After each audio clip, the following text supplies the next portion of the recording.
అధిక వడ్డీ ఆశ చూపి అమాయక ప్రజల నుంచి వందల కోట్లు వసూలు చేసిన వార్తలు తెలంగాణలో సంచలనంగా మారాయి. మంగ్లీ మరోసారి స్పందించారు. ఈ కేసులో తన పేరును కావాలని లాగుతున్నారని ఆమె ఆవేదన వ్యక్తం చేశారు.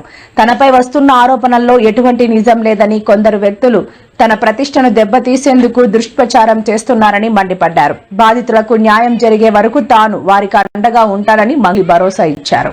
మధునాయక్ ను మా కమ్యూనిటీ ప్రోగ్రామ్ లో భాగంగా నన్ను, నా తమ్ముడు శివాను కలిసిన మాట వాస్తవమే. కానీ అతను చేసే వ్యాపార వ్యవహారాలు, అతని వ్యక్తిగత జీవితానికి సంబంధించినటువంటి సమాచారంపై నాకు ఎలాంటి అవగాహన లేదు. ఈ కేసు విషయం నా దృష్టికి వచ్చిన వెంటనే నేనే స్వయంగా వెళ్లి అడ్వకేట్ సుబ్బారావుతో పాటు రమావత్ మధుపై పోలీసులకు ఫిర్యాదు చేసిన. తప్పు చేసిన రమావత్ మధు అండ్ గ్యాంగ్ పై ఖచ్చితంగా చర్యలు తీసుకోవాల్సిందే. బాధితులకు న్యాయం చేయాల్సిందే.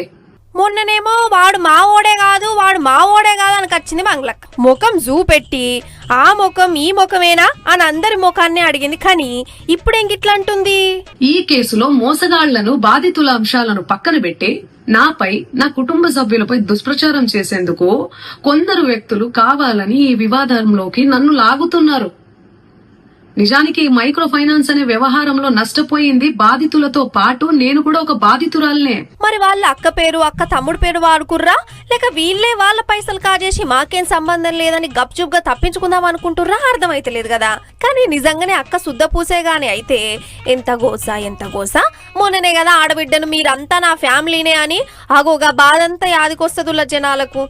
అన్యం పుణ్యం ఎరగని మమ్మల్ని, నన్ను, నా ఫ్యామిలీని దయచేసి రోడ్డుకేసి మీడియా మిత్రులారా నేను మళ్ళీ చెప్తున్నాను, న్యాయం ఎవరి వైపు ఉంటే వాళ్ళ వైపు ఉండండి. దయచేసి మీడియా అంటేనే నాకు చాలా గౌరవం. నిఖార్సైన మీడియా. దయచేసి మీడియా మిత్రులు, నా ఫ్యామిలీ లాంటి వాళ్ళు, నా ఫ్యామిలీ మీడియా అంటేనే నా ఫ్యామిలీ. నేను కూడా ఒక జర్నలిస్ట్ గానే వచ్చాను. కానీ ఎవరిని ఏ మాట అనకుండా నా కష్టాన్ని నేను నమ్ముకొని, నా పాటను నేను నమ్ముకొని ముందుకెళ్తున్నా. అట్లా కాకుండా అక్క పెద్ద స్కామే చేసింది, బగ్గనే తప్పించుకుంది అంటే మాత్రం మహానటి అంటారు.